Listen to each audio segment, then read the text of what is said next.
kasih, selamat pagi. Assalamualaikum warahmatullahi wabarakatuh. Om Swastiastu, Salam, salam kebajikan, Namo Buddhaya, salam Rahayu. Yang saya hormati Vice President HCCC PTTWC, Bapak Putu Sedana. Yang saya hormati Ketua BKPBI sekaligus pimpinan Karania yang punya hajat, Bapak Gunawan Effendi. Yang saya hormati Ketua Aptabi, Biku Didi Sampanyo. Yang saya hormati Ketua Pimpinan Himpunan Pramuwisata Kabupaten Magelang. Yang saya hormati pegiat budaya di Kabupaten Magelang. Saya ada di sini bersama dengan jajaran lengkap. Ada Pak Direktur Urusan Pendidikan Agama Buddha, Pak Nyoman Surya Dharma, ada Ketua SDAB Negeri Sriwijaya, Pak Dr. Sapardi, ada Ketua SDAB Negeri Raden Wijaya, Pak Profesti, dan juga jajaran di Dijen Mas Buddha. Seluruh hadirin peserta kegiatan pembekalan pengetahuan tentang Candi Borobudur, baik yang hadir langsung maupun yang tidak langsung. Saya tergelitik dengan sambutan dari Ketua HPI. Jadi biar gak kelihatan kaku dan kelihatan serius sekali ya, izinkan saya membuka dengan pantun. Ya. Putih indah batu pualam, terpahat rapi dipandang mata. Izinkan saya mengaturkan salam sehat dan bahagia untuk kita semua. Itu tadi ngetik di perjalanan dari bandara ke Borobudur. Pagi hari enaknya makan bubur, tidak lupa tambah ayamnya. Selamat jumpa di Candi Borobudur, belajar bersama Bapak Udaya Kandahjaya. Bapak saya hormati, tentu kita pertama bersyukur pada Tuhan Yang Maha Esa bahwa hari ini kita bisa bertemu di tempat ini dalam rangka untuk penguatan atas pemahaman kita terhadap Candi Borobudur. Karena itu kita bersyukur sekali lagi atas segala rahmat, berkah kesehatan, kebahagiaan yang kita terima pada hari ini.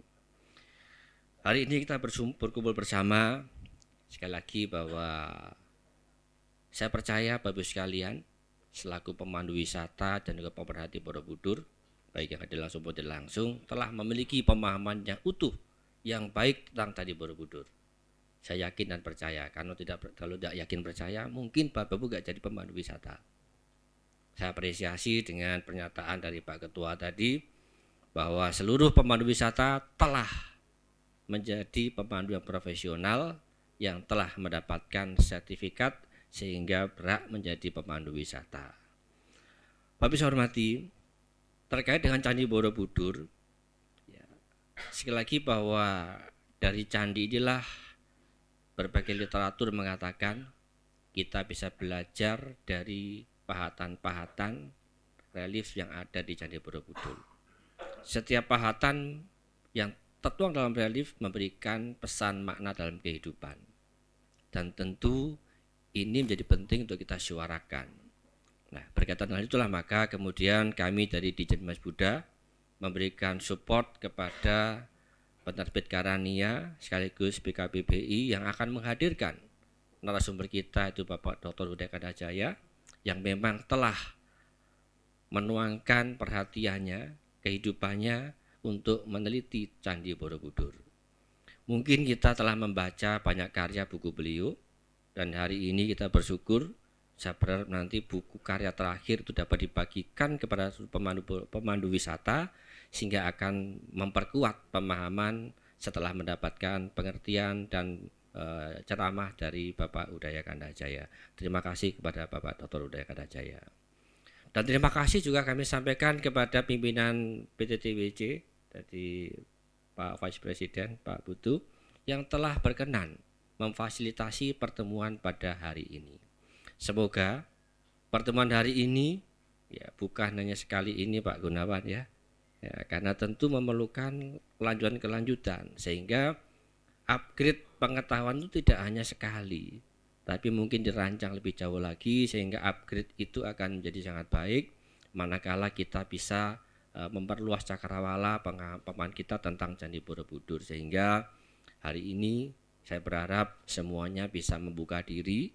Ya, diskusi boleh-boleh saja karena setiap orang sudah punya persepsi, punya pengetahuan, tapi masing-masing bisa mengelola dan menahan diri bahwa setiap persepsi manakala ada yang baik, yang baru, itu mungkin adalah penambahan dari pemahaman kita.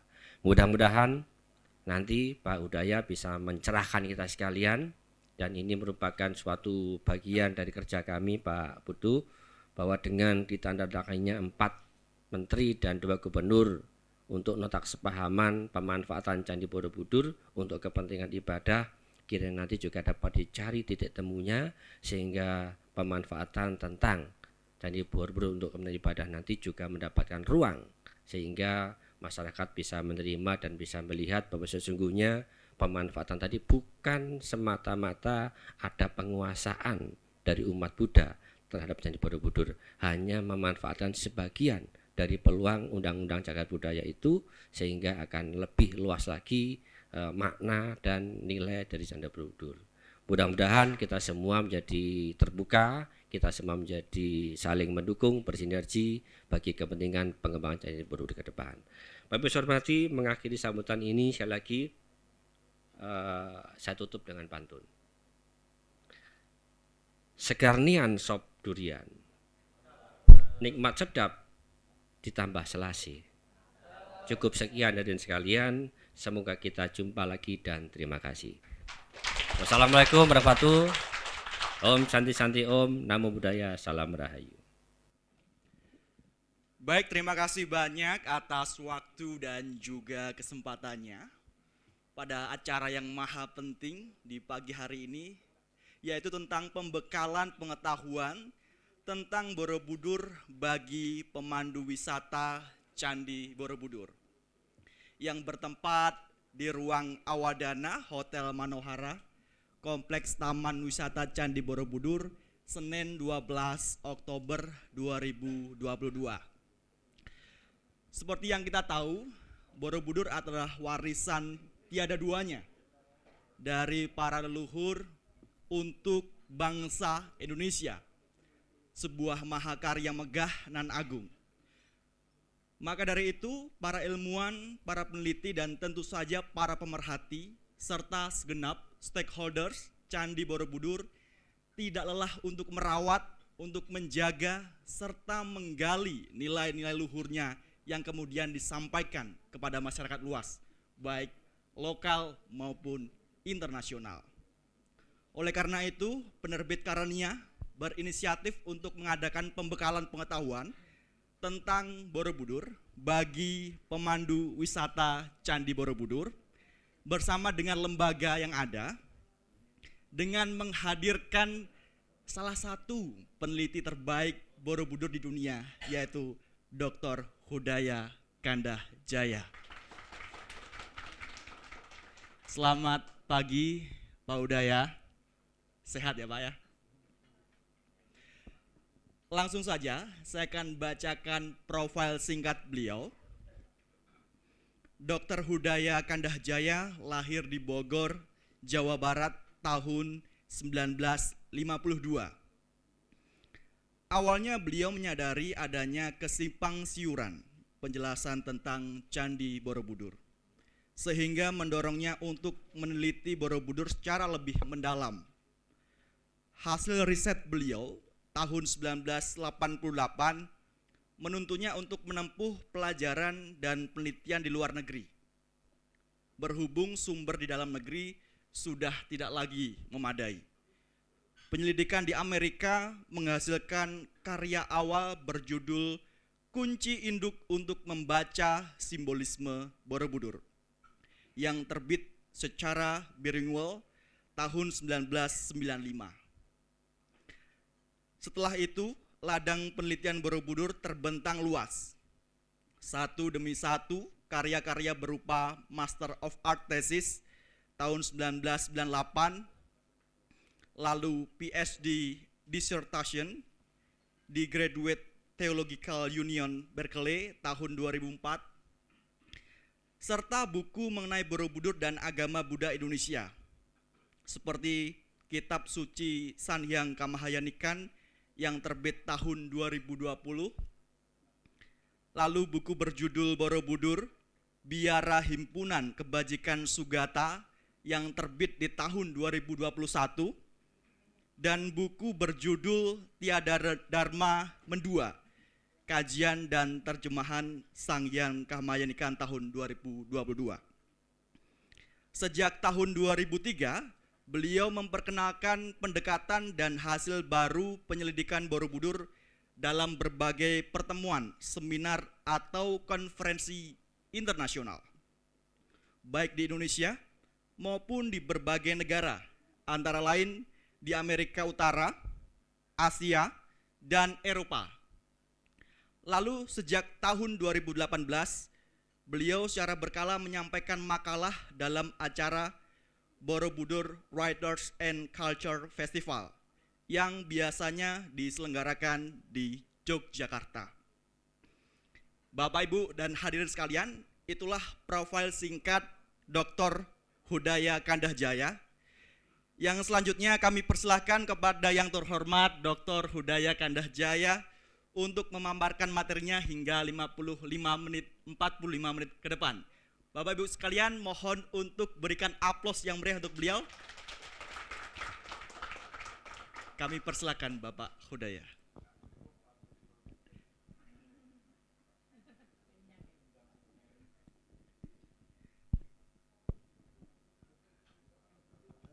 Terima kasih banyak untuk perkenalan yang sangat bermurah hati.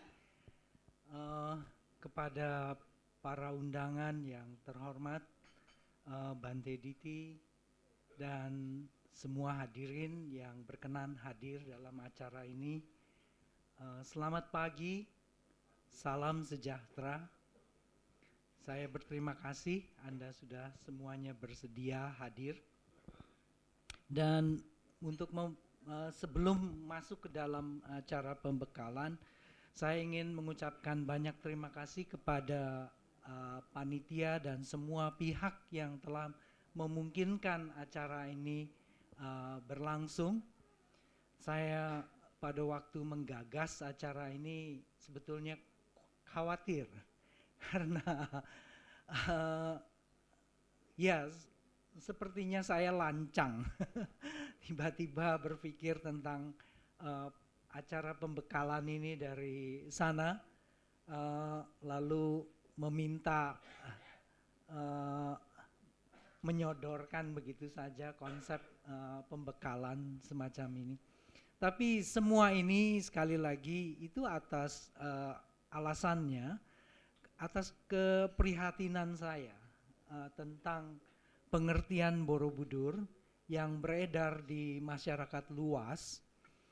Jadi kalau saya baca entah itu Wikipedia atau surat kabar atau berbagai media sosial dan termasuk video di YouTube dan lain-lain, saya dapati berbagai keterangan yang saya pandang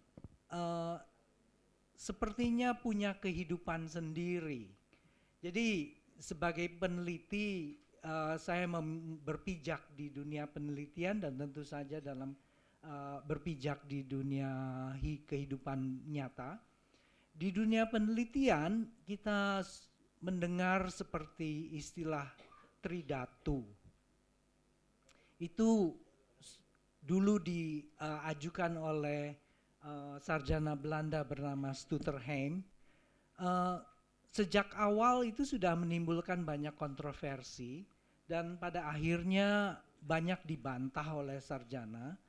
Dan memang betul karena apa yang disampaikan oleh Stutterheim itu cuma karena kebetulan dia membaca itu di kitab Sangyang Kamahayanikan, lalu kelihatannya cocok gitu. Bentuknya Borobudur sepertinya terdiri dari 3 lapis kalau dilihat secara kasar.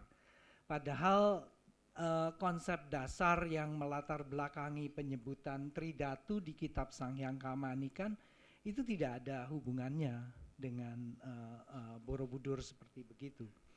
Lalu Bumi Sambara Budara, contoh lain yang masih beredar sebagai asal mula nama Borobudur. Padahal penggagasnya yaitu Profesor De Kasparis itu sudah menyatakan bahwa teorinya itu salah. Jadi penggagasnya sendiri sudah menyatakan salah. Saya sempat berkorespondensi dengan beliau pada tahun 80-an. Jadi dalam surat itu beliau menyatakan mohon maaf karena dulu waktu saya menyusun disertasi di tahun 50-an, saya terburu-buru kepingin menjelaskan nama Borobudur. Jadi Budara itu dipilih oleh Profesor De Kasparis supaya cocok dengan nama Budur. Padahal itu tidak ada hubungan sama sekali. Nah, hal semacam begini kalau dibiarkan tentu tidak membantu kita memahami pengertian Borobudur seperti yang dimaksudkan oleh penciptanya. Jadi tujuan saya meneliti adalah memahami menurut persepsi pencipta Borobudur, bukan menurut persepsi saya pribadi. Nah, ini satu hal yang penting sekali dipahami karena seringkali kita sebagai orang dunia atau zaman modern memandang kita sudah bersekolah, sudah menguasai berbagai macam teknologi, lalu memandang apa yang dikerjakan oleh orang zaman abad ke-8-9 itu terbelakang. Nah, perlahan-lahan saya menyadari bahwa persepsi atau pengertian begitu itu salah. Karena apa yang dikerjakan, diketahui, dialami oleh pencipta Borobudur khususnya, itu jauh lebih tinggi dari apa yang kita ketahui. Anda bisa bayangkan saja sedikit, siapa yang pada zaman sekarang menguasai semua kitab suci yang ditanam di Borobudur. Ini yang khususnya untuk yang umat Buddha. Pertanyaannya, siapa yang pernah membaca? Kalau yang membaca Lalita Wistara khusus barangkali ada. Yang membaca Jataka ada. Tapi siapa yang pernah membaca Gandawiyuha secara lengkap? Apalagi Badracari. Dan Anda lihat Badracari di ujung Gandawiyuha itu diciptakan dari sajak, bukan dari tutur. Jadi Anda bisa bayangkan bagaimana seorang pencipta memberitahu seniman yang memahat relief untuk melukis tiap-tiap sajak Badracari itu ke dalam bentuk relief. Bayangkan. Jadi seniman tentu bisa memahat, tetapi harus ada petunjuk dari pencipta Borobudur untuk menunjukkan bagaimana konsep atau isi sajak ini harus dituang. Nah, itu saja sudah menunjukkan kepada kita bagaimana tingginya pengertian, pemahaman dari pencipta Borobudur. Nah, belum lagi bentuk-bentuk yang ditampilkan di Borobudur yang kasar saja, seperti stupa berterawang. Seperti Anda tahu, stupa berterawang itu hanya ada satu-satunya di Borobudur, tidak ada di tempat lain. Stupa ada di berbagai tempat di dunia, tapi yang berterawang tidak. Karena apa? Terawang itu dalam konsep arsitektur India itu ada pengertian terawang itu sebagai lubang angin kalau istilah sekarang. Itu jendela. Itu sudah ada, sudah diterapkan di berbagai kuil biara di India sejak abad ke-5 dan lain-lain. Tapi tidak pernah ada yang menciptakannya dimasukkan ke dalam konsep stupa. Dan lebih lagi adanya arca Buddha di dalam stupa berterawang. Jadi Anda bisa bayangkan ada berbagai lompatan, terobosan, arsitektur yang tidak dimiliki dunia lain tapi ada di Borobudur dan dibuat oleh pencipta Borobudur. Nah, itu menunjukkan bahwa orang Jawa pada abad 8-9 sudah memiliki pemahaman pengertian seperti itu. Sekarang bayangkan Anda seandainya punya sahabat seorang raja, Pangeran Putri. Lalu satu hari raja bilang pada Anda, tolong buatkan saya sebuah biara yang mengungkapkan ajaran agama Buddha. Walaupun Anda sudah sekolah tinggi agama Buddha, saya yakin seperti saya sendiri akan mengalami banyak kesulitan untuk menciptakan biara semacam begitu. Jadi Anda bayangkan bagaimana pesanan dari seorang raja kepada seorang pencipta, ini yang saya sebut sebagai Maha Acarya, yang sayang sekali kita tidak kenal namanya siapa. Tapi Maha Acarya ini diberi tugas, diberi pesanan oleh Raja Samaratungga dan Pangeran Putri Pramodawardhani untuk menciptakan biara yang akan memberikan kekuatan spiritual demi kesejahteraan semua makhluk. Lalu pesanan ini dituang ke dalam biara. Zaman sekarang ada yang namanya cetak biru. Bisa digagas, bisa diolah dalam bentuk lukisan di atas kertas lalu diganti-ganti. Tapi zaman itu tidak ada. Zaman itu tidak ada kertas untuk dibikin seperti cetak biru. Nah, Anda bisa bayangkan bagaimana orang pada zaman itu sebagai pencipta sudah punya bayangan tentang Candi Borobudur pada tingkat konsep. Nah, belum lagi di tengah perjalanan, jadi seperti yang sebetulnya saya ceritakan di dalam bahan-bahan di sini, itu berubah. Jadi hal perubahan di atas kertas itu bisa kita hapus ya. Zaman sekarang kita punya penghapus. Tapi zaman dulu kalau sudah dibangun sampai ke lantai atas, ini saya bicara sampai di lantai yang persegi saja dari Borobudur, tiba-tiba ada permintaan untuk berubah. Bukan satu stupa di atas, tapi diubah agar menjadi 3 teras melingkar. Nah, Anda bisa bayangkan sulitnya. Belum lagi yang di bawah. Di kaki bawah itu juga begitu. Sudah digambar Karmawibangga itu. Tapi di tengah perjalanan ada permintaan untuk mengganti.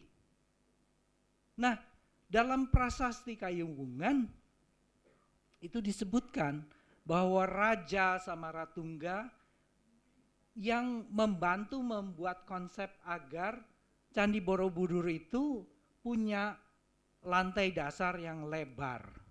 Jadi Karmawibangganya tertutup. Mengapa? Karena ada konsep lain yang dimasukkan ke dalam Candi Borobudur bukan sebagai stupa yang memperingati 4 peristiwa penting dalam kehidupan Siddhartha Gautama, tetapi memperingati 8 kemukjizatan Sakyamuni. Nah, di negara-negara lain itu ada stupanya 8 macam. Di Borobudur digabung menjadi 1. Jadi kalau kita pelajari konsep arsitektur 8 stupa utama yang menggambarkan 8 kemukjizatan Sakyamuni, itu konsep-konsep 8 stupa itu ada di Borobudur. Dan di negara lain itu menjadi tempat ziarah. Nah, itu yang terjadi di sini, di Borobudur. Jadi Borobudur itu menjadi tempat ziarah pada zaman itu sudah dimaksudkan agar mereka itu tidak perlu berkeliling ke 8 tempat Sakyamuni memperlihatkan kemukjizatan, tetapi ada di 1 tempat. Ini luar biasa, karena dimanapun Anda pergi, ke India, Tibet, Nepal, 8 Chaitya atau 8 stupa itu terpisah. Tapi di Borobudur menjadi 1. Ini keluar biasaan. Nah, saya berusaha meringkas karena saya tahu waktunya sangat singkat dan saya ingin memanfaatkan kesempatan ini untuk lebih banyak tanya jawab. Tadinya saya ingin membaca, tapi saya pikir waktunya akan habis hingga tidak akan ada cukup waktu buat Anda sekalian untuk bertanya jawab. Karena apa yang ingin saya baca itu sebetulnya sudah ada di sini. Anda sudah dapat? Belum? Nanti dibagikan ya. Jadi ini ada dalam bahasa Inggris dan bahasa Indonesia. Saya sebetulnya isi dari booklet ini atau pamflet ini adalah ringkasan dari buku yang saya tulis yang berjudul Borobudur, Biara Himpunan Kebajikan Sugata. Dan saya kira penerbit Karania juga akan membagikan buku itu kepada semua peserta. Jadi Anda bisa tentu saja membaca di belakang hari. Kemudian, jadi ini adalah ringkasan dari buku itu. Lalu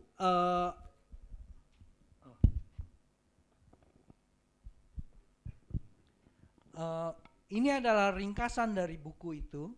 Lalu pada kesempatan kemarin di Jinarakita di Lampung, saya menulis yang lain yang berjudul Pusaka Warisan Borobudur. Ada dalam buklet ini. Ini menjelaskan alasan menurut perkiraan saya mengapa Borobudur itu menjadi seperti sekarang.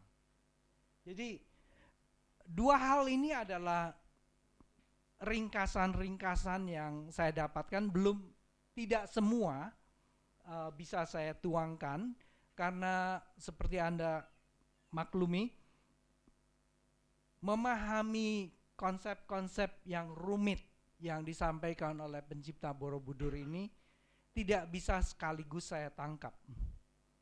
Memori saya itu saya bilang sama Pak ini cuma 4K. Padahal dia mungkin punya sekian gigabyte atau mungkin terabyte. Jadi kemampuan saya terlalu sedikit untuk menyerap apa yang ingin disampaikan. Tapi mudah-mudahan generasi yang berikut, saya sudah lanjut usia, jadi saya cuma bisa berlomba dengan waktu untuk menyampaikan apa yang sudah saya kerjakan. Generasi yang berikut mungkin bisa melanjutkan, mempelajari lebih banyak. Jadi sekali lagi, itu yang sedikit saja saya sampaikan. Masih banyak yang bisa kita bicarakan, meskipun tidak semua barangkali saya ketahui atau bisa saya jawab, tapi mudah-mudahan ini jadi pengantar bagi Anda sekalian untuk mulai bertanya. Jadi kalau seandainya ada, saya persilahkan, mudah-mudahan waktunya jadi lebih banyak untuk sesi tanya jawab. Terima kasih. Baik, terima kasih kepada Dr. Hudaya. Namun sebelum saya berikan kesempatan kepada peserta untuk bertanya, tadi di awal saya mendengarkan Dr. Hudaya menyampaikan ada beberapa hal-hal yang selama ini disebarluaskan secara keliru. Mungkin bisa diberi contoh, Pak Hudaya, beberapa saja. Ya, tadi saya sudah sebut jadi mengenai konsep tridhatu yang memang berasal dari dunia penelitian, digagas oleh Stutterheim, seorang sarjana Belanda dulu yang bertugas di sekitar Jogja ini, tapi kemudian dibantah. Nah, di dunia penelitian sudah umumnya sarjana sudah paham. Jadi kalau ada yang menulis tentang itu pasti tidak akan dilayani. Artinya mereka sudah tahu bahwa itu konsep yang keliru. Tapi di dunia luar dari dunia penelitian, kita dapati orang masih menyebut Borobudur itu adalah tridhatu, kama, rupa, arupa dhatu. Padahal itu tidak betul.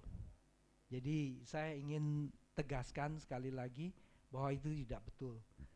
Lalu nama tentang Borobudur yang digagas oleh De Kasparis dulu waktu dia menyusun disertasinya, itu ditempel aja karena kebetulan di Prasasti Tri Tepusan ada Bumi Sambara. Bumi Sambara itu istilah penting dan memang ada hubungannya dengan Borobudur.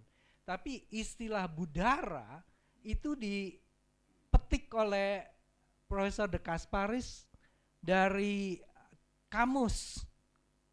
Dia bilang karena Budara ini artinya kira-kira seperti gunung, bukit. Ya, Borobudur ini seperti gunung atau bukit. Jadi mungkin cocok, dan Budaranya ini menurut dia waktu itu barangkali terjadi perubahan morfologi menjadi Budur. Tapi dibantah habis-habisan. Yang paling kuat membantahnya itu seorang sarjana Perancis yang bernama Louis Damet, yang bilang bahwa tidak mungkin Budara itu berubah menjadi Budur. Dan akibatnya setelah itu pada umumnya sarjana mengabaikan istilah atau asal kata Borobudur dari apa yang dicetuskan oleh De Kasparis. Tapi di sini saya tuliskan dalam nanti Anda bisa baca sendiri bahwa Borobudur itu berasal dari perubahan kata Sinhala.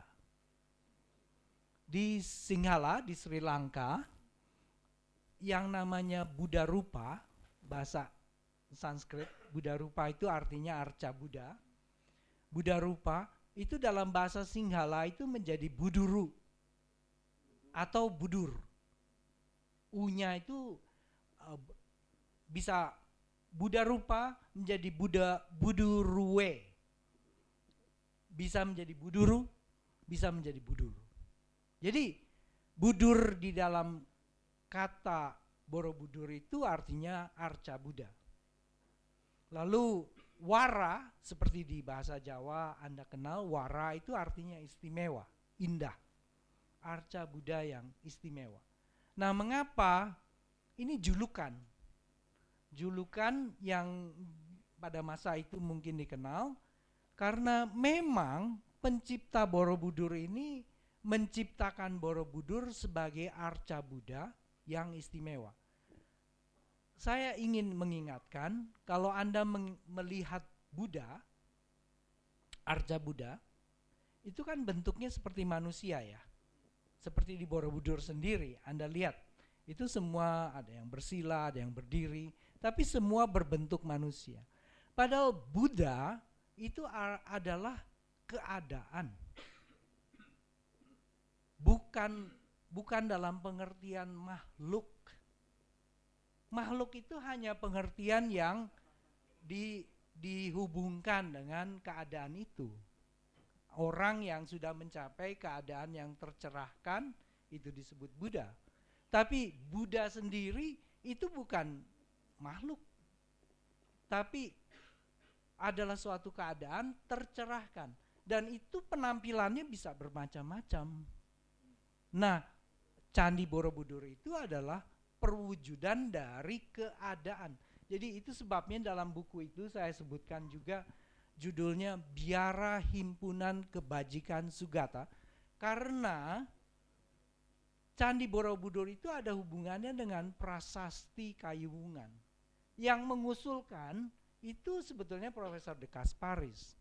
Tetapi ada kekeliruan dalam menerjemahkan sajak-sajak prasasti Kayuwungan berbahasa Sanskerta dan penafsiran pada waktu itu. Hingga itulah sebabnya ada timbul penafsiran Wenuwana itu Candi Ngawen. Karena Wenuwana itu kan artinya hutan bambu. Ngawen itu awi, jadi bambu. Jadi itu di sana. Lalu orang bilang prasasti Kayuwungan ada hubungannya dengan Candi Ngawen, Candi Mendut, Candi Borobudur. Tidak. Prasasti Kayuwungan itu berhubungan langsung dengan pendirian Candi Borobudur. Dari prasasti Kayuwungan kita tahu bahwa Candi Borobudur dikukuhkan tanggal 26 Mei tahun 824 Masehi. Itu berarti 2 tahun lagi itu 1200 tahun. Jadi mestinya kita bersama-sama merayakan 12 abad pengukuhan Candi Borobudur. Dan yang penting sekali kita sadari, yang mengukuhkan ini adalah Pangeran Putri Pramodawardhani. Jadi Raja Samaratungga dan Pangeran Putri bekerja sama dengan Maha Acarya yang menciptakan Borobudur. Tapi di situ kelihatan sekali peran seorang wanita di dalam agama Buddha Indonesia. Sama halnya dengan Gayatri di zaman Majapahit. Itu juga adalah seorang wanita yang berkedudukan sebagai ibu suri dan yang mempersatukan Indonesia sebetulnya, dan kemudian menjadi biksuni. Jadi kita lihat ada wanita di Indonesia yang punya peranan sangat-sangat luhur. Jadi kalau ada konsep yang melecehkan wanita dalam agama Buddha, tolong tunjukkan bahwa di Indonesia pengertian itu tidak ada. Karena yang membangun bagian puncak dari Borobudur itu adalah Pangeran Putri Pramodawardhani. Dia yang merancang. Dan seorang yang diberikan kesempatan untuk merancang sebuah candi keramat seperti Borobudur itu tidak mungkin orang biasa. Mesti mempunyai pencapaian kekuatan spiritual yang tinggi. Jadi baik Raja Samaratungga maupun Pangeran Putri Pramodawardhani sudah diakui oleh pencipta Borobudur sebagai orang-orang yang sudah mencapai kemampuan atau tingkat-tingkat spiritual yang tinggi.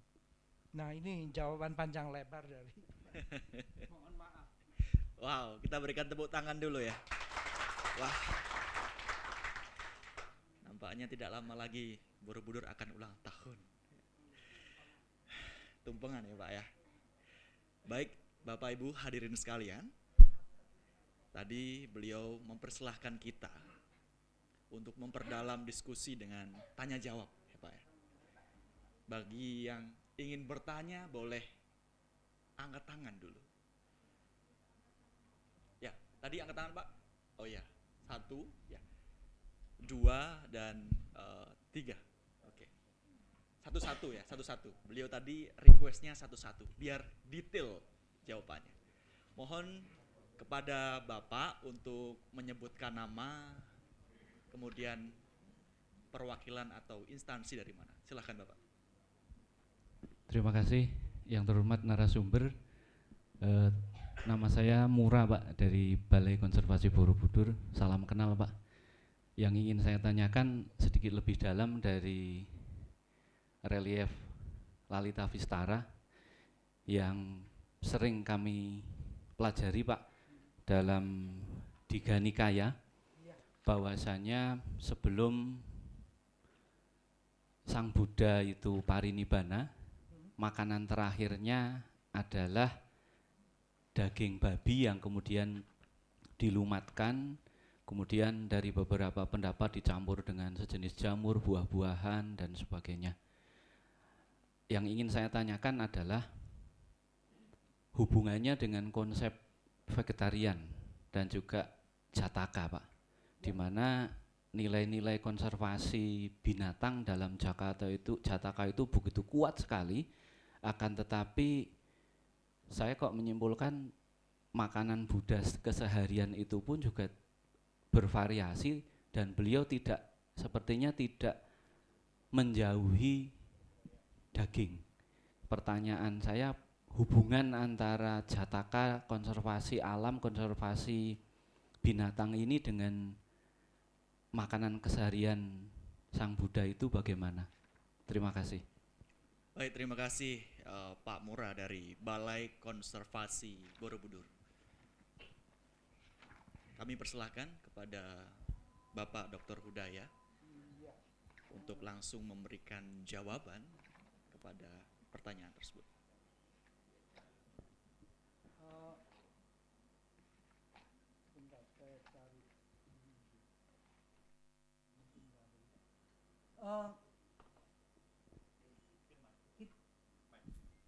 Kita harus kembali ke alam India nomor 1.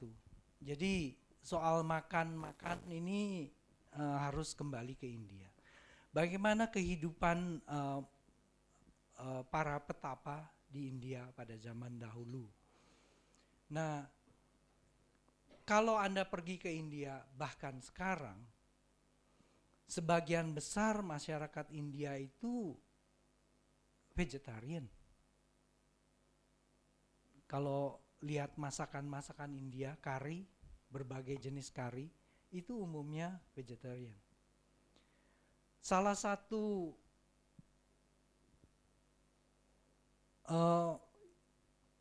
McDonald yang menyajikan hamburger vegetarian yang terbanyak itu adanya di India. Di tempat lain nggak laku. Terakhir mereka itu berusaha untuk menyajikan hamburger dengan yang disebut meatless, ya Beyond Burger atau semacam begitu yang bukan dari daging tapi dari bahan hayati, tanaman, tidak berhasil. Lalu berhenti di Amerika. Saya sempat mencicipi karena saya vegetarian. Tapi pengertian itu yang saya maksud adalah kita harus memahami lingkungan pada masa itu. Masyarakat sekeliling itu tahu kalau para petapa itu tidak makan daging. Jadi apa yang terjadi dalam kasus entah itu potongan kaki babi atau jamur atau entah apa, itu adalah ada persoalan istilah di mana nama itu berarti seperti kaki babi Padahal kemungkinan besar itu adalah jamur. Jadi tidak sembarang umat biasa menyajikan makanan kepada petapa isinya daging. Kecuali mungkin kalau petapanya mampir di rumah seorang pemburu. Itu persoalannya lain. Tapi kalau di kalangan masyarakat umum, yang tahu nilai-nilai cara hidup para petapa, mereka tidak. Apalagi yang disebut dengan kaum Jaina, yang menyediakan makanan itu untuk petapa Jaina itu harus juga seorang vegetarian. Jadi tidak sembarang. Nah, agama Buddha tidak berhenti di India, menyebar ke berbagai daerah yang tradisi kehidupannya lain. Nah, di sini terjadi persoalan budaya. Jadi kalau kita kembalikan ke alam kehidupan semasa Siddhartha Gautama hidup, kemungkinannya kecil kalau mereka itu mengabaikan memberikan makanan berdaging. Lalu soal konservasi, saya ingatkan terutama di Indonesia, kita tuh punya sebuah prasasti yang khusus bicara tentang konservasi. Ini sebelum Borobudur loh. Saya tadi mau coba cari relief yang menggambarkan ini. Ada prasasti yang Anda kenal disebut prasasti Talang Tuo. Talang Tuo itu ditulis atas perintah Sri Jayanasa yang jadi raja kerajaan Sriwijaya bertahun 684. Nah, di situ ditulis bahwa Sri Jayanasa membangun taman Sri Setra yang untuk dimanfaatkan oleh semua makhluk termasuk binatang. Jadi konsepnya itu sudah konsep ekosistem seperti zaman sekarang. Nah, saya tadi berputar-putar di sini mencoba mencari sebuah relief di Badracari. Kalau Anda periksa nanti, ada sebuah relief yang menggambarkan pelepasan makhluk hidup. Jadi gambarnya itu saya ada gambarnya tapi di komputer dan bukan di PowerPoint yang untuk kesempatan sekarang. Jadi di situ digambarkan di relief itu mereka melepaskan ikan, melepas liarkan binatang-binatang, melepaskan burung dan lain-lain. Jadi konsep itu ada dan itu bukan konsep yang hanya berada di agama Buddha Cina. Jadi di Borobudur ada. Mudah-mudahan menjawab, Pak. Baik, kita beralih ke penanya kedua. Silahkan, Bapak. Nama dan asalnya dari mana? Teman-teman di seputar Candi Borobudur biasa dipanggil Yang Beb. Lebih keren ya Pak Putu. Saya akan mengajukan pertanyaan yang lebih membumi dalam arti yang langsung terkait dengan Borobudur berdasarkan penjelasan Dr. Budaya Gandajaya. Kami pernah mendengar Pak Budaya bahwa Borobudur itu keistimewaannya adalah pada kisah relief. Itu kami dengar betul dari beberapa pakar peneliti Borobudur. Nah, justru di sini banyak masalah kalau kita berbicara itu. Maaf, tidak hanya dengan teman-teman pemandu wisata, bahkan dengan umat Buddha. Ketika saya berkunjung ke umat Buddha, lalu saya menyebut Matsya Jataka yang bersumber pada Jataka Mala, mereka pasti membacanya Sutta Pitaka Kudaka Nikaya Jataka. jadi sangat lain. Oke, saya bisa mengerti karena memang ada dua sumber. Namun sekali lagi yang ada di Candi Borobudur bersumber pada Jataka Mala.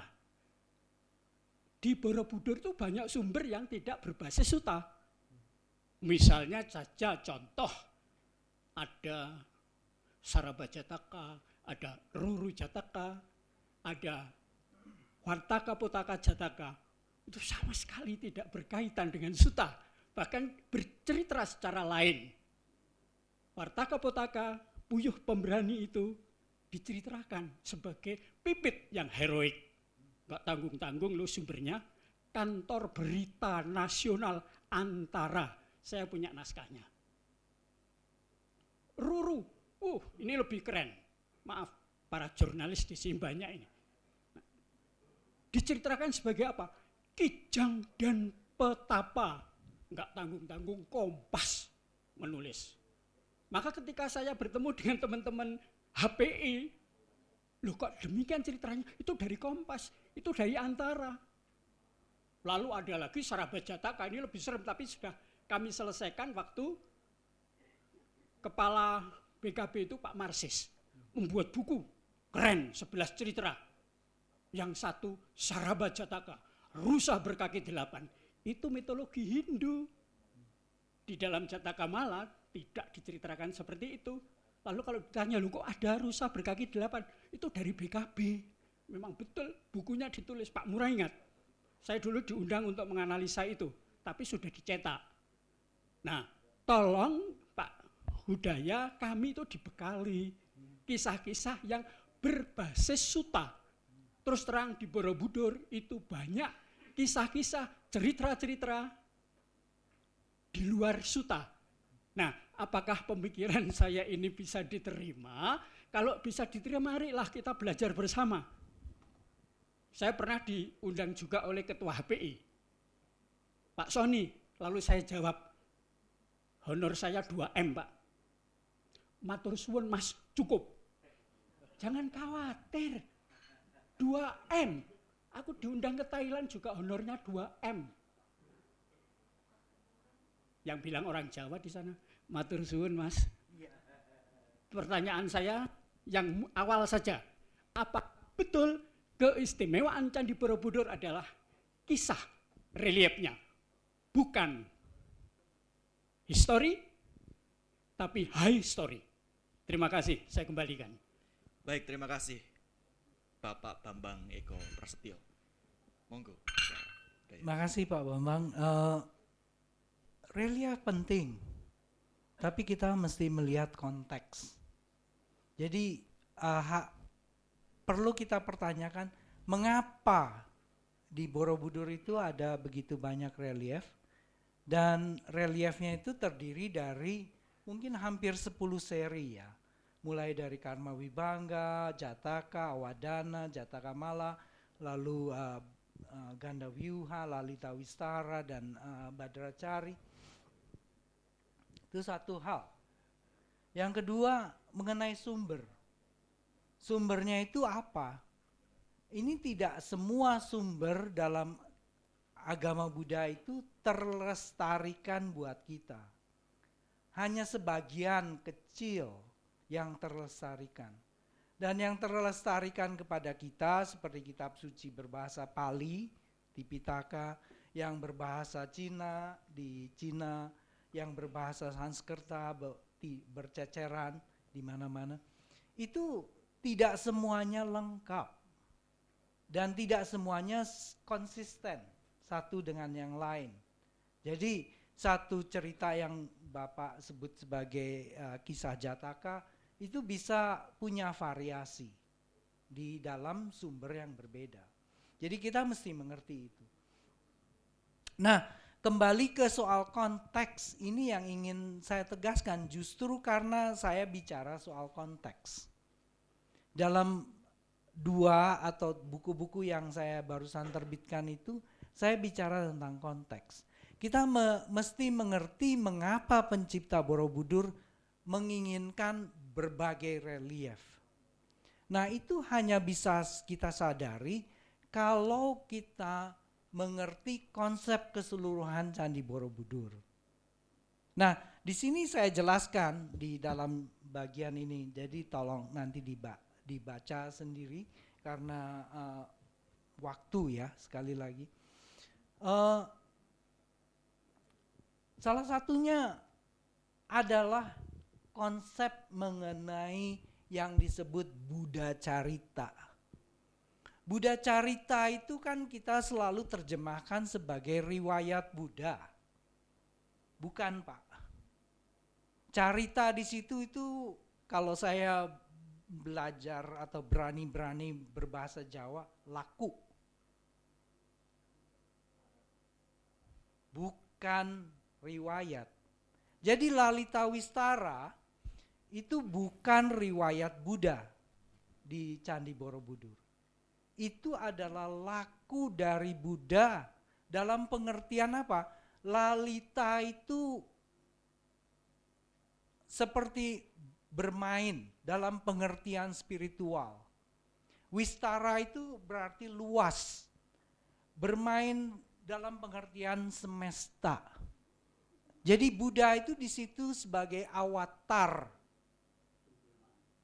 Avatar dari Hyang Buddha. Sakyamuni ini adalah avatar dari Hyang Buddha. Jadi kalau Anda baca kitab Sanghyang Amanikan, di atas dari Sakyamuni itu adalah Hyang Buddha, yang suwung, yang kosong. Nah, itu pengertiannya yang ada di Jawa. Nah, Lalita Wistara itu tidak lengkap. Karena apa? Kalau disebut riwayat, itu mulainya dengan Bodhisatwa itu ada di Tusita. Turun, ada gambarnya bagus sekali di dalam Kutagara. Kutagara ini adalah bahasa Inggrisnya penthouse.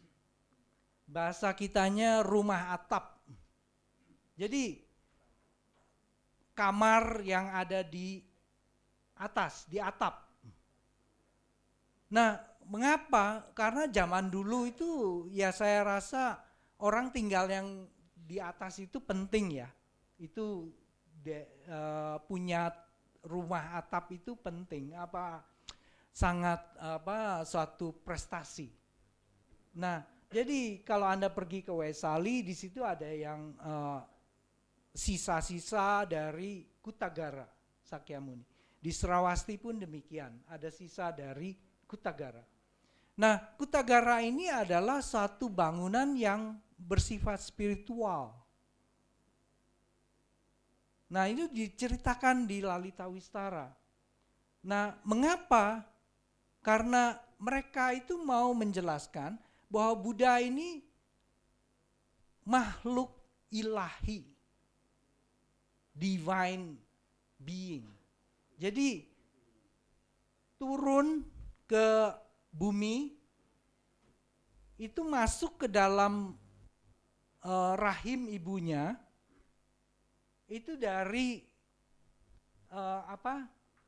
bukan terjadi pembuahan biasa gitu loh, yang saya maksud. Masuk sudah dalam bentuk manusia dalam Kutagara. Jadi tolong Bapak Mura mungkin ingat relief yang menampilkan Kutagara di Lalita Wistara. Jadi diboyong oleh para dewa dari Tusita ke ibunya, lalu digambarkan sebagai gajah putih dan lain-lain. Itu semua perlambang, menunjukkan ini makhluk ilahi. Lalu lahirnya, lagi-lagi Pak Mura bisa cerita, lahirnya itu tidak melalui liang rahim. Lahirnya itu dari sebelah kanan lambung ibunya. Jadi bukan kelahiran biasa. Dalam konsep agama atau spiritual di India itu namanya ayonija. Ayonija itu artinya tidak lahir melalui yoni, melalui rahim. Nah, siapa? Itu Dewa Indra. Jadi kalau Anda baca kitab Weda, indra itu lahirnya dari sisi kanan lambung ibunya. Jadi Buddha Gotama, Siddhartha, waktu lahir itu sudah disamakan dengan indra. Pada zaman itu indra adalah dewa tertinggi, Tuhan. Jadi Buddha itu disamakan persis dengan Tuhan dalam pengertian Lalita Wistara. Lalu kalau Anda lihat akhir dari Lalita Wistara, Buddhanya tidak mati. Lagi-lagi Anda mengerti Buddha. Buddha ini state, keadaan. Keadaan tercerahkan itu tidak mati. Yang mati itu manusia, makhluk sebagai Sakyamuni, sebagai manusia mati. Tapi sebagai Buddha tidak mati. Lalita Wistara menjelaskan itu. Nah ini konteks yang penting sekali kita pahami. Jadi Borobudur menjelaskan konsep ketuhanan yang sangat tinggi. Bukan konsep ketuhanan yang seperti kita biasa pahami. Lalu tadi lagi selain Lalita Wistara, saya bisa bicara tentang Kalyana Mitra di Gandawiyuha. Kalau Anda sempat membaca, ada banyak Kalyana Mitra, ada 52.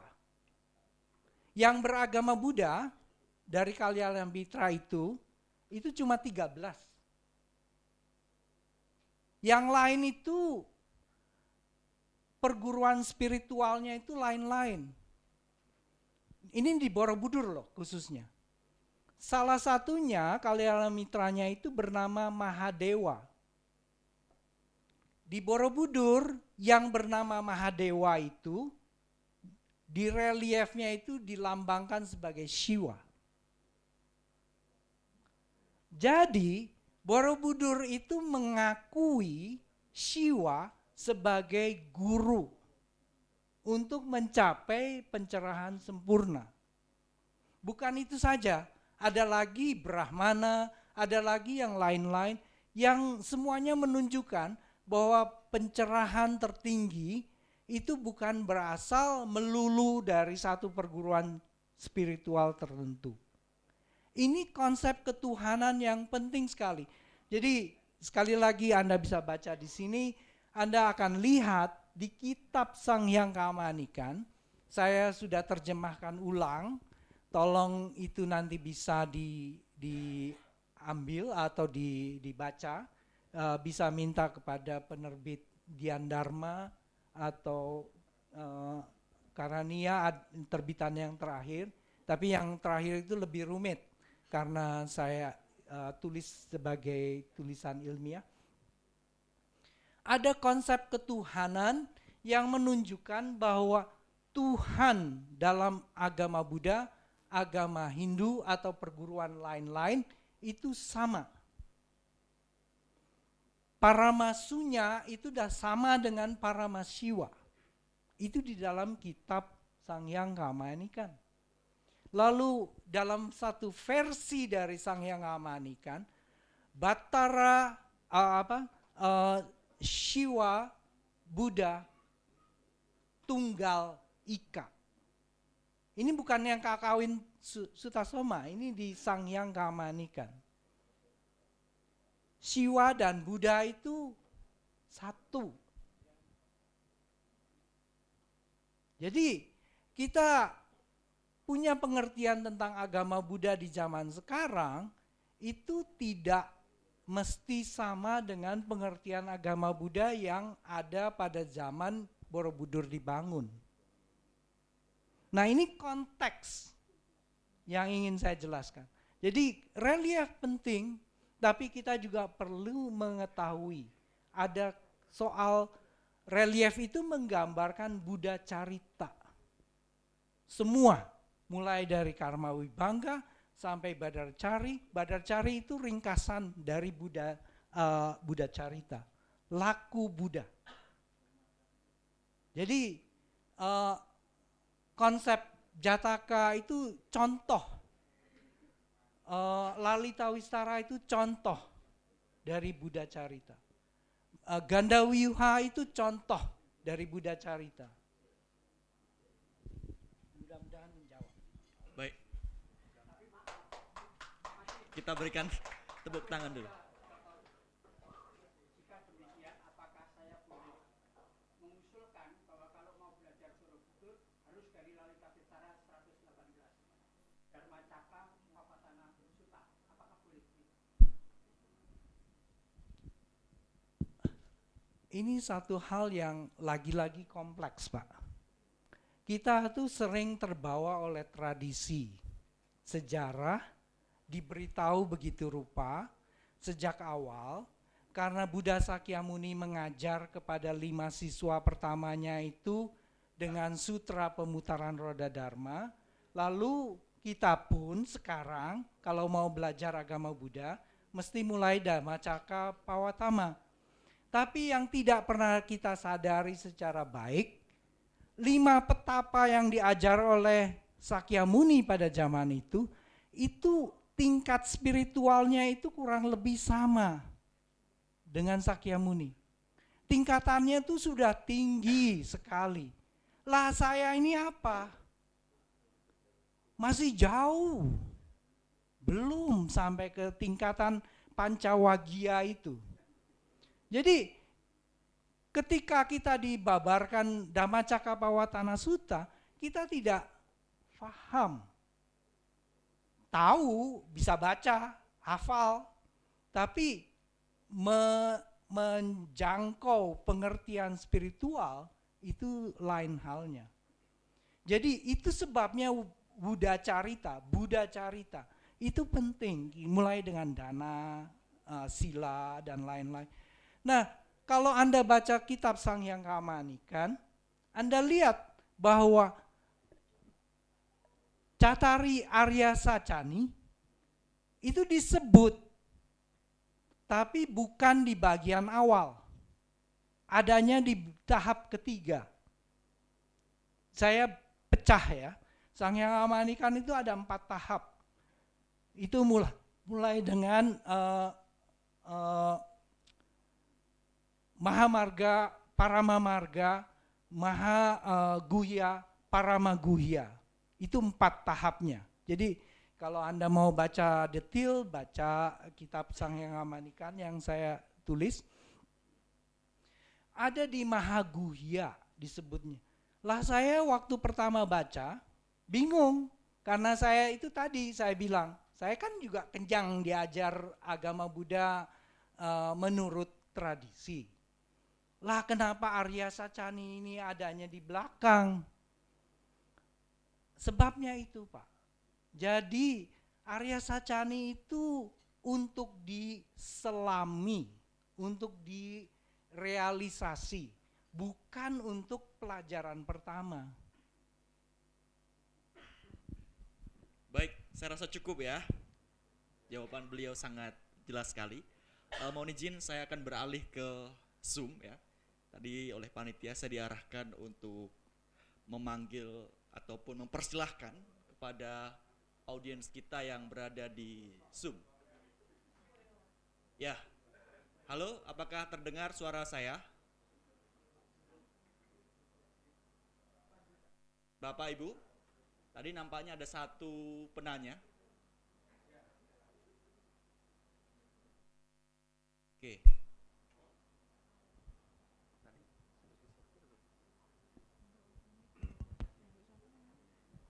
Oke, nampaknya belum connect.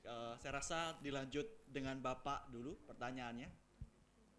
Sebentar Pak, sudah ada antriannya dulu. Terima kasih. Nama dan dari unsur apa? Nama Nuruddin dari Himpunan Paramista Indonesia Kabupaten Magelang. Juga kami memperkenalkan bahwa sudah lebih dari 30 tahun untuk teman-teman HPI ini sebagai narasumber untuk para wisatawan yang datang, Pak. Jadi seperti yang disampaikan di awal tadi bahwa para ahli sebelumnya itu banyak kekeliruan. Nah, ini untuk merubah sebuah cerita itu tidak semudah yang sampaikan pada hari ini, karena ini menyangkut sejarah yang sudah konsumsi oleh publik. Memang dari kami menyadari bahwa Borobudur itu memang ada 4 masa yang harus kita teliti. Pertama, waktu pertama tadi dari konsep sebelum candi itu ada sendiri, kemudian waktu candi digunakan, dan waktu candi hancur, dan terakhir itu pada saat hari ini. Nah, jadi untuk pertanyaan yang pertama, kami mohon tadi konsep awal. Jadi dari sebelum Candi Borobudur itu ada, kemudian waktu Borobudur itu digunakan, Pak. Mohon penjelasan hal ini.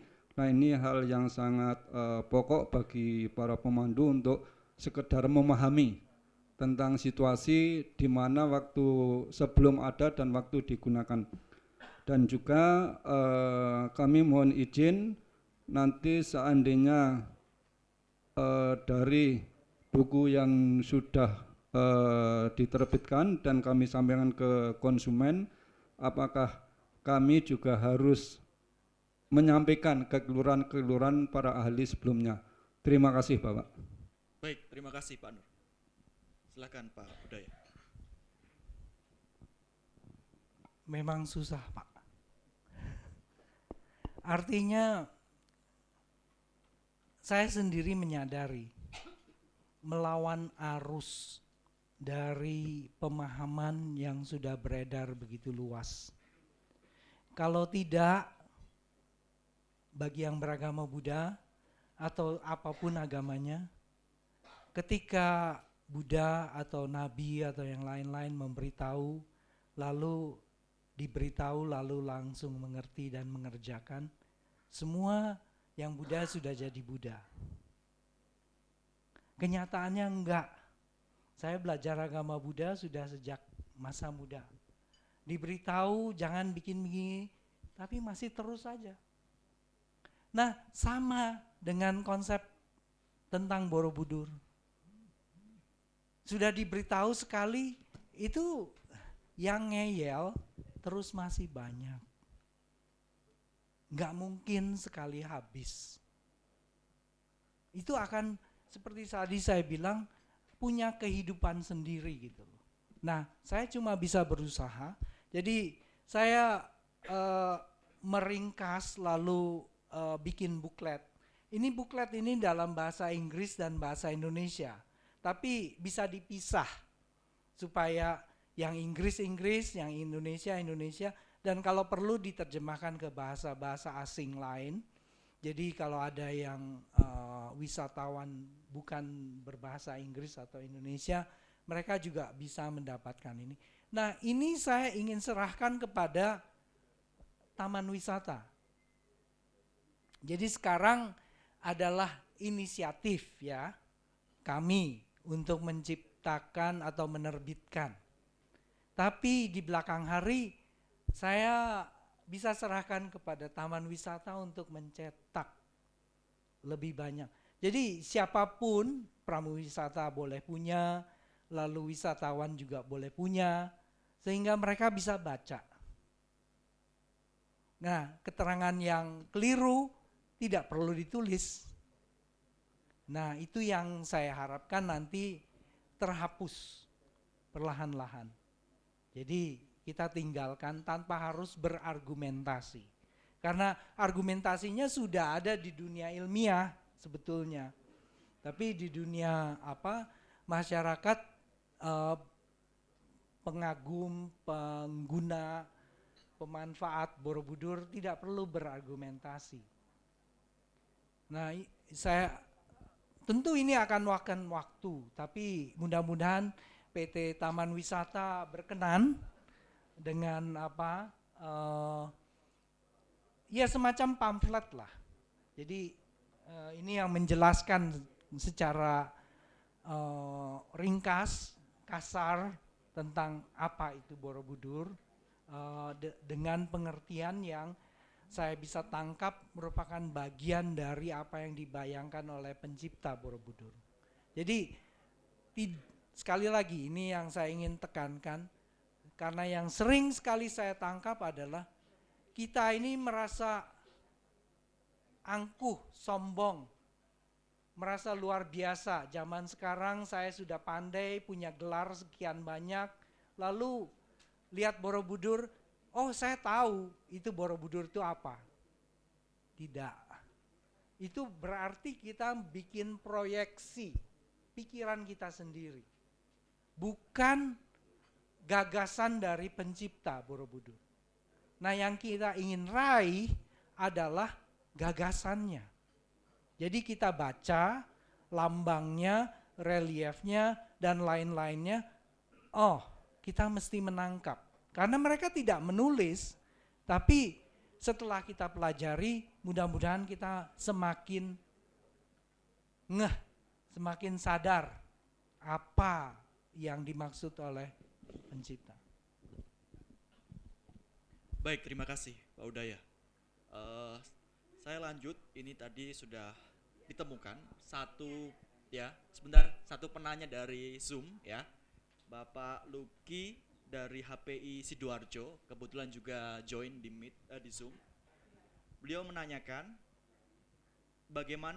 apakah cara membaca relief Borobudur itu secara pradaksina, jika dihubungkan dengan letaknya, apakah ada makna yang semakin tinggi seperti spiral?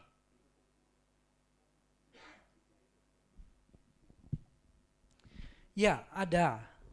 Nah, kalau Anda baca di beberapa tulisan nanti, jadi sekali lagi saya tidak bisa menyampaikan lewat PowerPoint karena terlalu memakan waktu. Saya membaca Borobudur itu sebetulnya semacam visualisasi dari kitab Sang Hyang Kamanikan. Jadi ajarannya itu serupa. Itu seperti diterjemahkan dari kitab Sang Hyang Kamanikan ke bentuk 3 dimensi.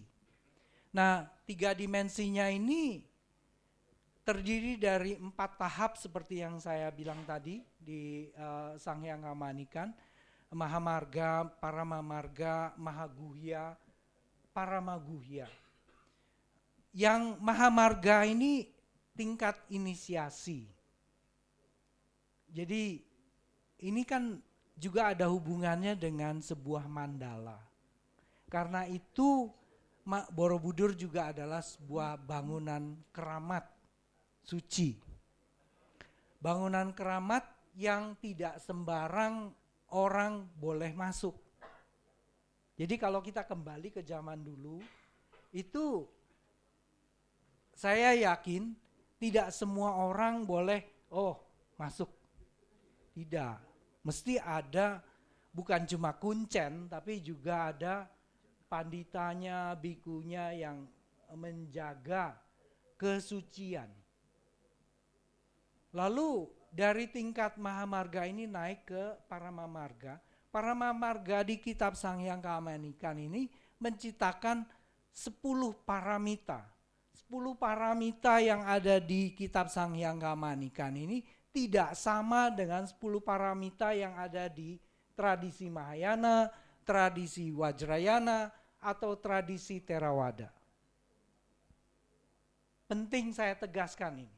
Untuk menunjukkan bahwa kitab Sang Hyang Kamanikan itu punya ajaran yang direkam pada masa itu berasal, kalau penelitian saya bilang, dari satu siswa Buddha bernama Subhuti.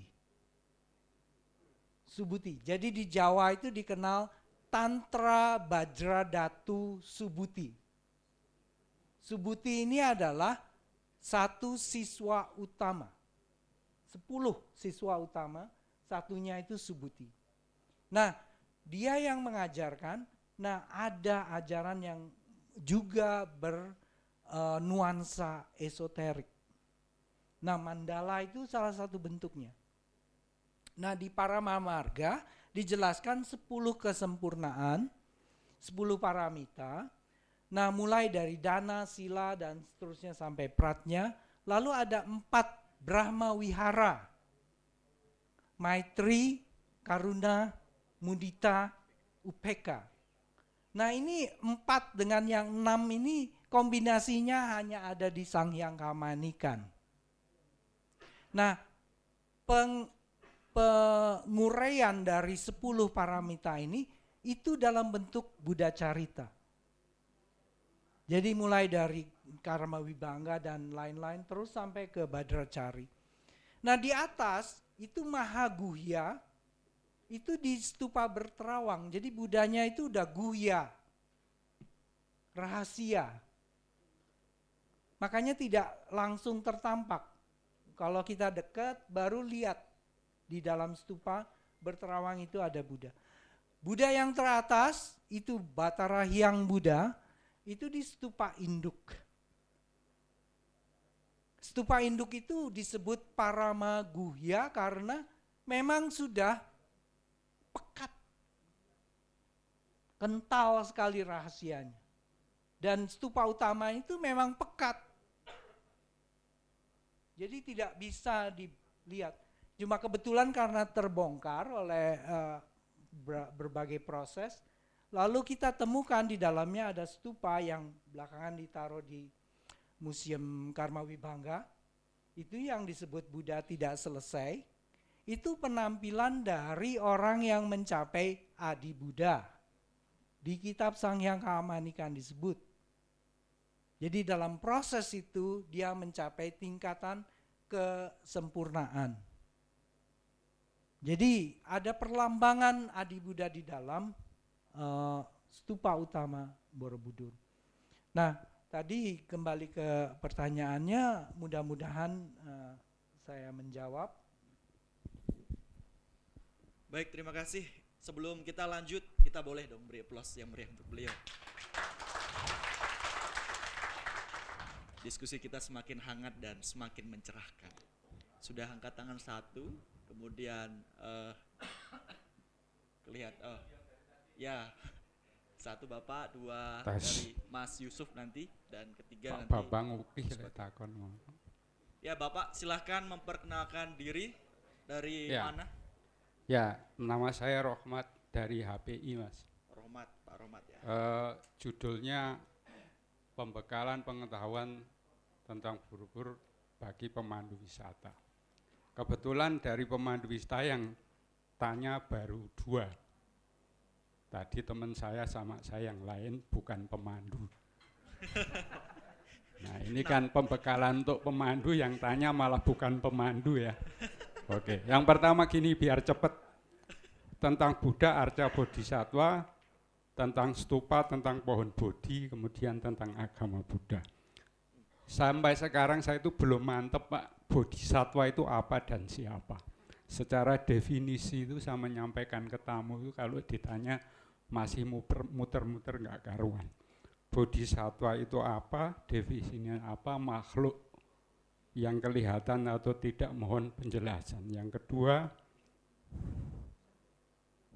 Arca Buddha, ada Buddha manusia, Buddha Dhyani.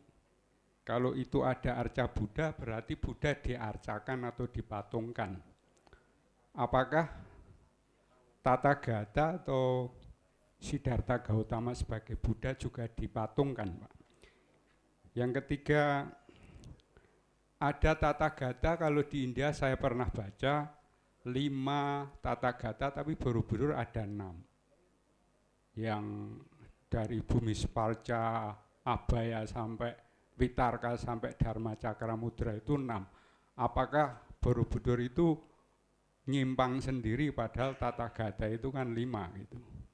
Kemudian stupa, apakah betul stupa itu sejarahnya bagiannya hanya terdiri dari prasada, garba sama Anda ya Pak, Yasti, tapi di museum itu saya baca ada Prasada, ada Padma, ada Pelipit, ada Garba, ada Anda, ada Armika, ada Yasti, ada Jupayasti, ada Catra. Wah, ini yang betul atau agak betul yang mana? Kemudian agama Buddha itu, mohon maaf ya, mohon tidak menyinggung. Iya. Apakah punya Tuhan, terus Tuhannya siapa, Pak?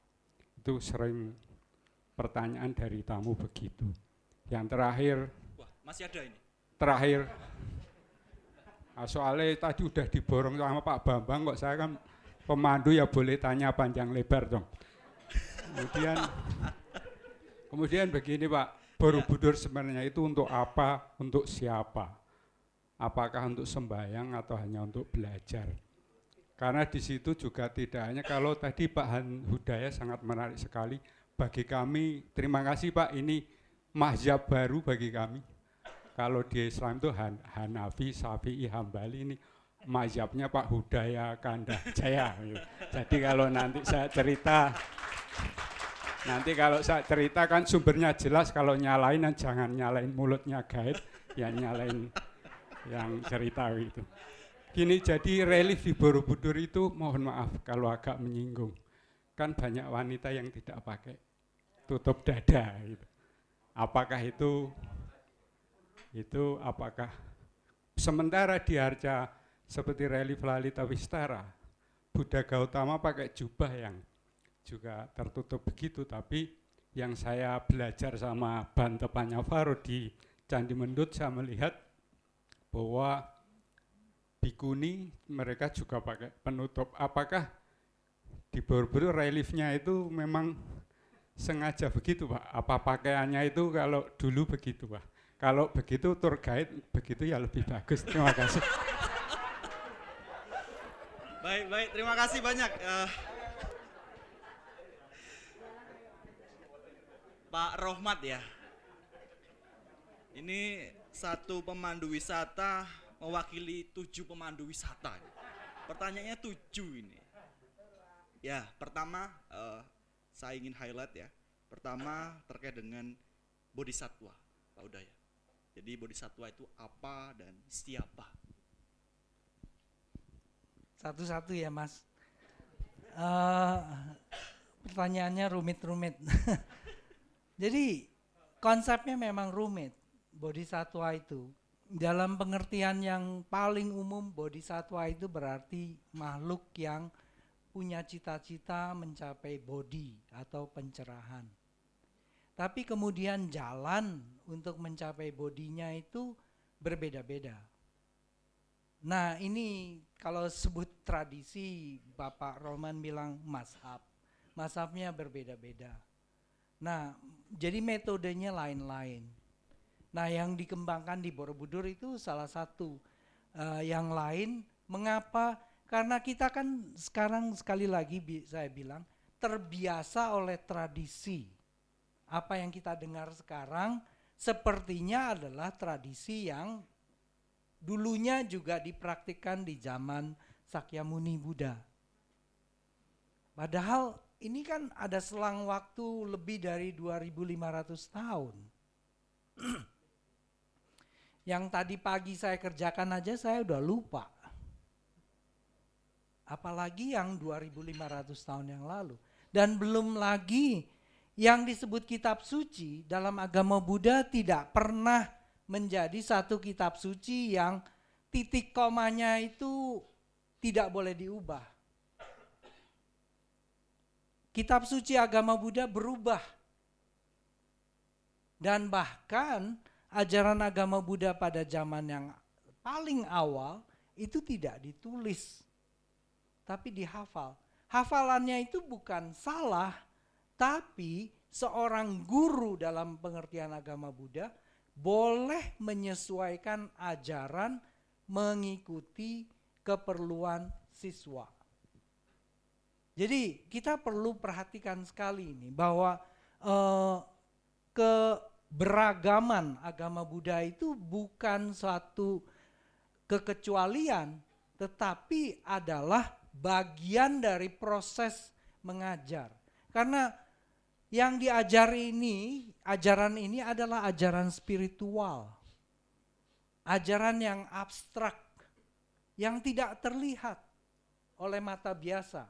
Tapi seorang guru yang punya kekuatan batin itu memiliki kemampuan untuk melihat disesuaikan dengan kemampuan siswanya. Nah, ajaran tentang bodhisatwa, metode bodhisatwa ini juga begitu. Jadi seperti tadi saya bilang, yang disanghyangkamanikan itu bodhisatwa untuk menjadi tathagata. Tapi caranya itu tidak persis sama dengan tradisi Mahayana, padahal Sanghyangamanikan itu kan artinya kitab suci Mahayana atau pelaku Mahayana. Tidak sama dengan Mahayana yang beredar di zaman sekarang. Karena dulu itu ada ajaran yang Mahayana, Sanghyangamanikan itu ajaran lisan. Yang saya sebut berkali-kali, entah mengapa pada zaman dulu itu di abad 8, 9 ada yang menulis dan terlestarikan buat kita sekarang. Ya, entah salah atau tidak, tapi kita beruntung karena punya ajaran agama Buddha yang sebetulnya lebih dekat dengan ajaran yang diajarkan Sakyamuni. Tadi saya bilang ada Subhuti, siswa utama Buddha, yang ajarannya itu mungkin tidak akan kita kenali kalau bukan dari Sanghyangamanikan. Jadi itu Pak, jadi secara kasar ya. Baik, lalu yang kedua tentang arca Buddha. Tadi apakah Buddha itu dipatungkan? Lagi-lagi saya kembali ke Sanghyangamanikan, maka itu buku ini sangat penting sekali Pak untuk memahami agama Buddha Indonesia, untuk memahami pengertian agama Buddha. Di bagian Sanghyangamanikan yang menjelaskan tentang tingkat-tingkat spiritual, ini ditulis dalam bahasa Jawa kuno loh. Oleh orang Jawa artinya, bukan orang India, orang Jawa. Yang tingkat pengetahuan spiritualnya itu begitu tinggi. Tadi saya sudah sebut tentang ketuhanan. Dia sebut di situ ada 3 tingkat. Tingkat yang paling bawah itu adalah tingkat yang disebut wahyaka. Wahyaka itu luar, bahya, luar. Tingkat yang kedua itu dengan lambang, saakara. Dengan lambang itu berarti arca misalnya. Atau konsep-konsep Ratnatraya, Pancatathagata itu dengan lambang. Di tingkat yang tertinggi itu disebut nirakara, tanpa lambang. Jadi kalau ada orang bilang bahwa agama Buddha menyembah patung karena ada arca, ini adalah untuk tingkatan yang memerlukan lambang. Untuk yang pengertiannya itu baru sampai ke situ. Jadi kita jangan salah karena kita beragama Buddha lalu semua sama tingkatannya. Tidak. Ada orang yang memang menyembah sesuatu karena pengertian spiritualnya memang baru di tingkat situ. Tapi buat yang sudah sangat luhur, itu tidak perlu. Tanpa lambang, tanpa arca, tanpa yang lain-lain. Nah, sering terjadi bantah-bantahan kan, agama Buddha tidak menyembah patung dan sebagainya. Itu karena menggunakan argumen yang di tingkat paling atas.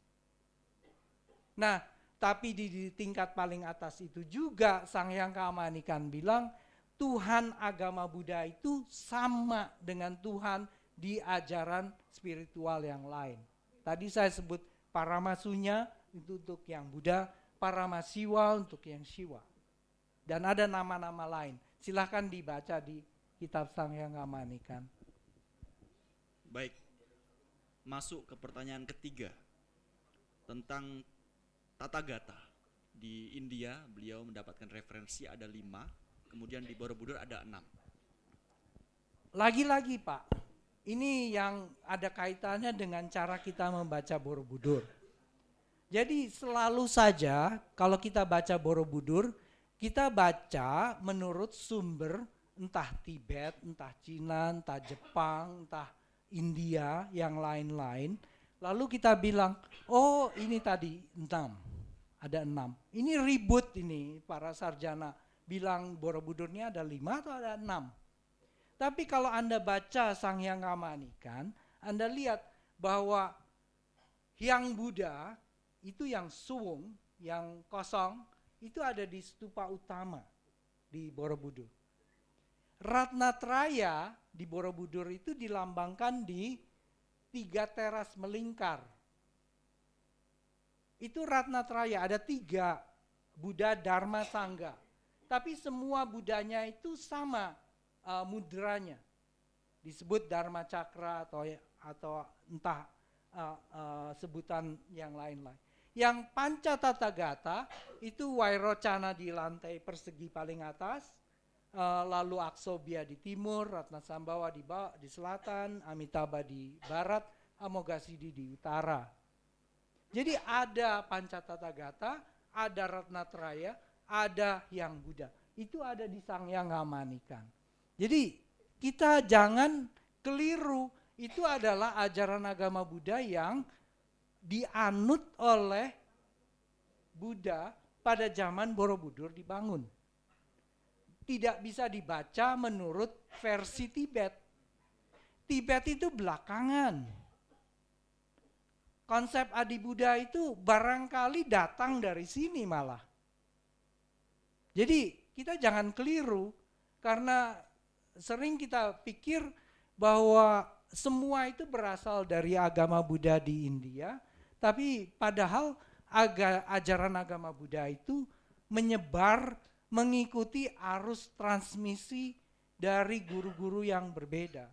Jadi seperti Sakyakirti yang saya pikir menulis prasasti Talang Tuo, lalu ada Jenana Badra di Jawa Tengah, di Kalingga katanya, yang ada biksu Cina yang menulis atau menerjemahkan Mahaparinirwana Sutra. Lalu ada biku Jawa bernama, nggak ada bahasa Jawanya, namanya Huiko. Pada abad ke-8 pergi ke Cina, belajar di Cina pada seorang biksu Cina, dan saudara seperguruannya itu, saudara seperguruan biksu Jawa ini, itu adalah Kukai yang mendirikan perguruan Shingon di Jepang. Jadi jangan pikir bahwa orang Jawa statis tidak tahu apa-apa di Jawa, tidak begitu. Baik, kita lanjut ke pertanyaan keempat. Ini nampaknya waktu akan habis untuk menjawab pertanyaan Pak Romat ini. Tentang stupa, Pak Huda ya. Tadi ada disebut Prasuda, Padma, dan yang lainnya. Ya, stupa bentuk yang paling awal itu sederhana, hanya seperti gundugan. Jadi kadang-kadang disebut sebagai ceti. Tapi seperti lain-lain itu berkembang, konsepnya berkembang, lalu perlahan-lahan ada semacam kodifikasi. Bentuk stupa itu seperti apa? Ada ukurannya juga. Nah, tadi saya sudah bilang bahwa Borobudur itu berubah. Jadi pada masa pembangunan atau rencana pembangunan yang pertama, Borobudur itu dibangun mengikuti konsep sebuah stupa untuk memperingati 4 peristiwa penting dalam kehidupan Sakyamuni. Itu sebabnya ada Karma Wibangga di bawah. Lalu di atas itu mestinya sebuah stupa yang besar sekali. Karena di bawah teras melingkar yang ketiga, yang paling bawah, waktu dipugar oleh Van Erp, itu ditemukan sebuah Padmasana. Padmasana melingkar itu di teras paling atas. Jadi rupanya rencana semula itu membangun sebuah stupa besar sekali di paling atas.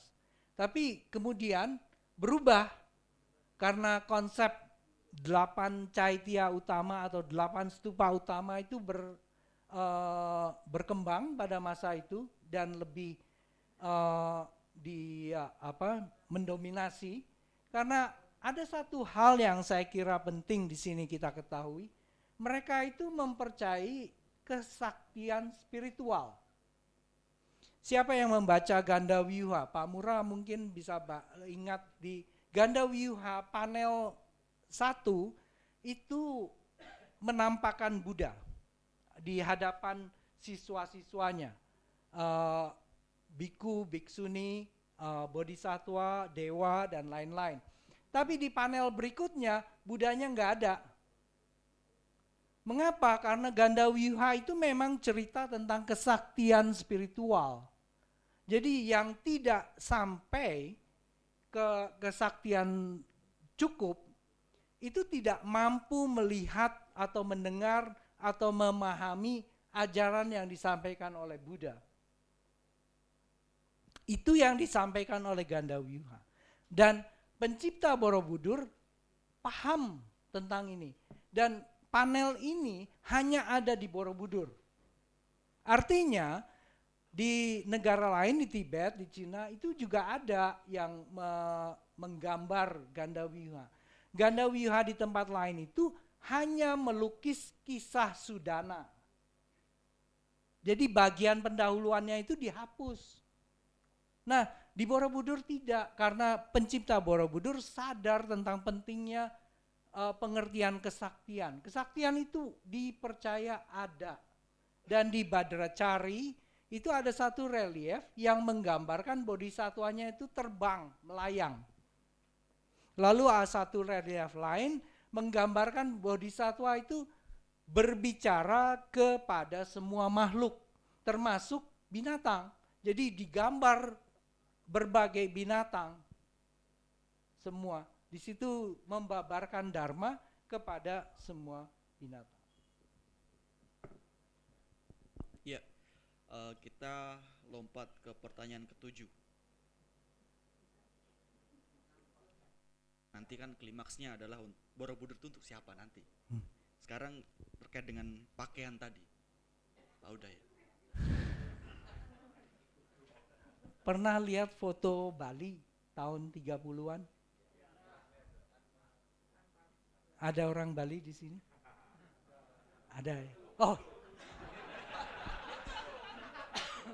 Maaf. Iya, pada masa itu cara berpakaian wanita dan laki-laki lain ya. Jadi kita ini tradisi sekarang karena orang barat pakai baju begini kan. Kalau enggak saya juga pakai sarung mungkin. Pakai pantalon ini kan dari barat. Nah, itu tradisi sekarang. Pantalon tidak dikenal di Jawa di abad ke-8. Jadi lagi-lagi pada zaman itu, dan itu bukan satu hal yang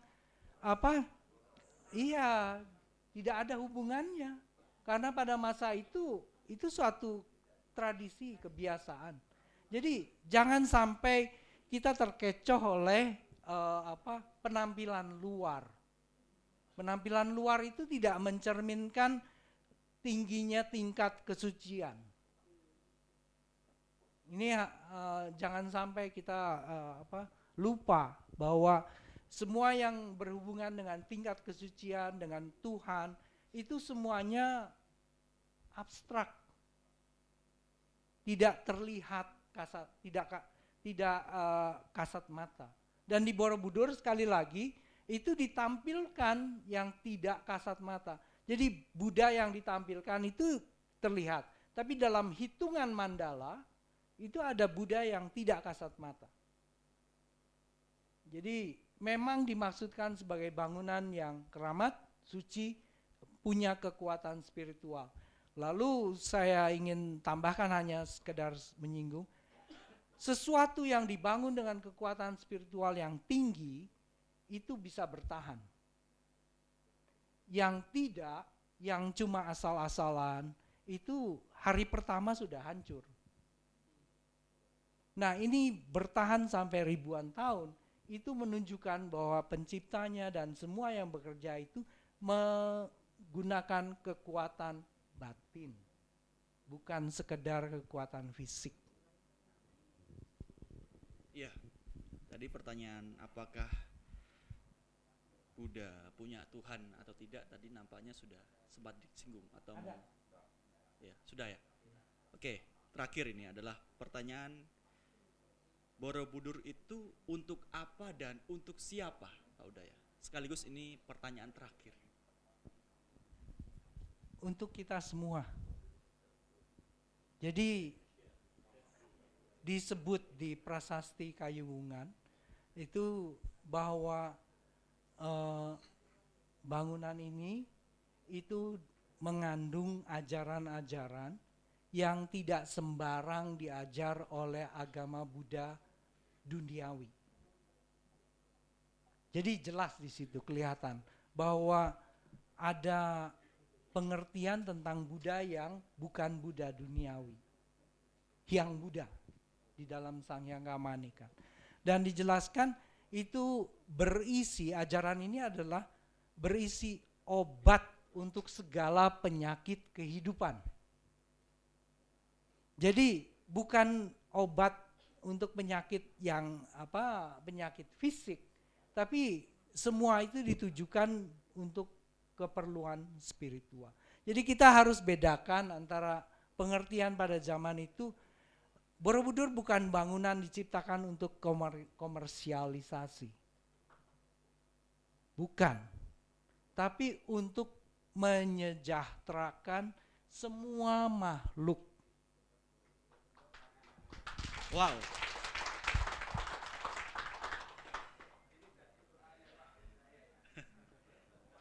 Sangat dalam sekali ya. Bapak Ibu peserta hadirin sekalian, waktu yang mempertemukan kita dan akhirnya waktu juga yang memisahkan kita nanti. Saya rasa pertanyaannya tadi sudah banyak sekali dan sangat dijawab dengan jelas dan detail. Namun sebelum kita mengakhiri, Pak Udaya, mohon diberikan satu closing statement terkait dengan bagaimana kita agar terus mencintai dan merawat Borobudur ini seterusnya. Mungkin boleh.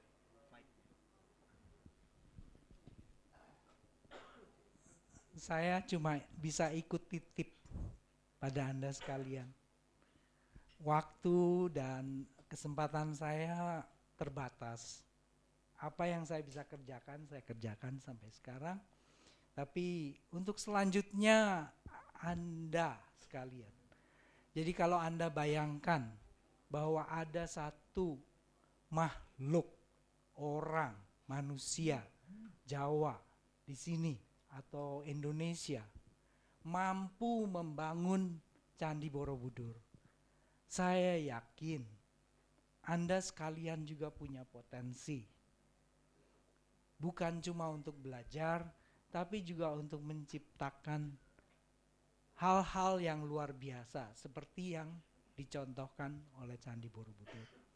Nah, apa yang saya tulis di sini adalah hal yang bisa kita pelajari dari pencipta Borobudur tentang hal-hal luar biasa yang tidak dikerjakan oleh orang-orang biasa. Jadi kita mesti punya, katanya kalau orang Inggris bilang, thinking out of the box. Jadi keluar. Nah, apa yang dilakukan oleh pencipta Borobudur itu di zamannya saja sudah keluar dari jangkauan yang lumrah. Nah, tentu harus sesuai dengan keadaan lingkungan, tapi kita diberi contoh bahwa kita juga mampu. Nah, saya persilahkan Anda juga turut menghargai apa yang sudah dicontohkan. Terima kasih.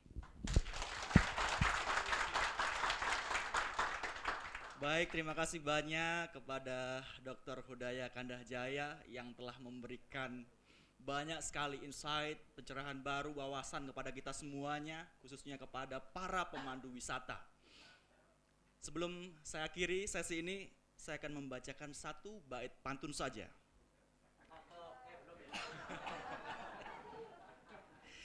Jalan-jalan ke kota Magelang, tidak lupa membeli cucur.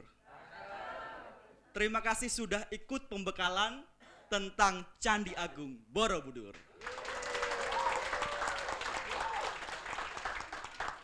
Baik, agenda berikutnya saya akan kembalikan kepada Pak Rahmat Setioko selaku MC pada siang hari ini. Saya mohon maaf apabila ada kesalahan dalam memandu sesi ini. Hadirin sekalian, kita berikan aplaus yang meriah sekali lagi kepada narasumber kita yang luar biasa. Dan mohon untuk tetap di tempat, Bapak. Ya, karena acara akan dilanjutkan dengan penyerahan piagam penghargaan.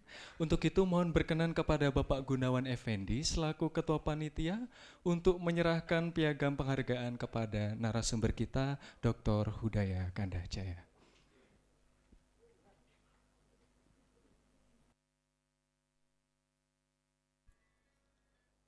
Boleh di depan, Bapak?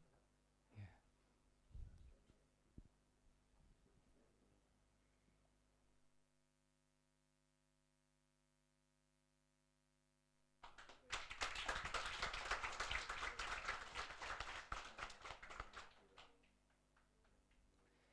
Apresiasi yang setinggi-tingginya atas segala pengetahuan yang telah diberikan kepada kita semua.